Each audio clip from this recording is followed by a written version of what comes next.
السلام علیکم دوستانو زما خوږورونو په نننۍ ویډیو کې به زه تاسو ته دا وایم چې کله تاسو سره پیسې ختمې شي یا د رزق تنګوالی در باندې راشي نو دا تنګوالی د الله د طرف نه او دا به غواړئ هم د الله نه.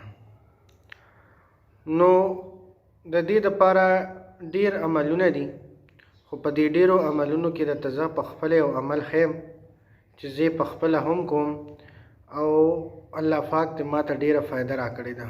ثم الحمدلله ثم الحمدلله تر اوسه پورې زما د سکسیز ضرورت لا نه دی پېښ شوی چې د چا نه وغواړم. نو زه غواړم چې دا عمل زه تاسو ته هم وښیم. هغه عمل څه دی؟ یو آسان عمل دی، صرف او صرف د 5 منټو دی، بلکې د دې نه هم کم دی چې بنده یې لږ په تیزۍ باندې وایي نو هم کم دی. هغه عمل زه تاته ښیم، ویډیو پوره وګورئ. هغه داسې کار دی چې کله تاسو د ماښام مونځ وکئ امام سره یا ځان له او سنت وکئ نو بیا به په خپل ځای کښېنئ او 100 پیرې به ووایئ الله الصمد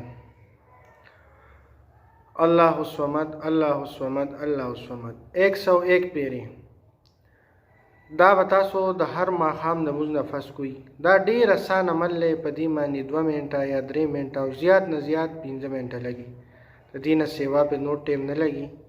نو چې کله تاسو دا عمل شروع کئ نو انشاءالله د لومبۍ ورځې نه به تاسو پوه شئ، تاسو به د دې په فایده باندې پوه شئ، تاسو به د دې په برکت باندې پوه شئ چې دا څومره لوی عمل و خو موږ ته پته نه وه او څومره لویه فایده یې ده.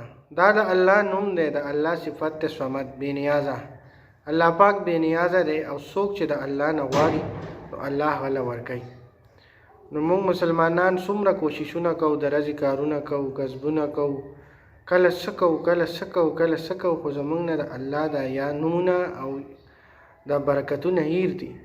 نو دا به هله کېږي چې ګوره تاسو خپل 15 وخته مونځ او اودس شروع کوئ او بیا د الله نه غوښتنه شروع کوئ. نو تاسو چې ما راته کم دا عمل خو 101 پیرې الله الصمد ویل د ماښام د مونځ نه بعد، نو دا تاسو لازم وکئ. او چې کله تاسو دا شروع کئ نو تاسو به د دې په برکت باندې په خپله پوه شئ. زه په خپله هم کوم، ما ته الله پاک ډېر برکتونه نصیب کړي دي او راکړي دي. راله د الله ډېر لوی شکر دی. ما غوښتل چې تاسو ته هم زه دا عمل وښیم. نو وروڼو که تاسو د نن نه شروع کړه نو ډېره به ښه او ډېره یې مه کوئ، 1-2 ورځې خو صرف وکئ یا 3 ورځې وکئ نو تاسو به په خپله پوه شئ.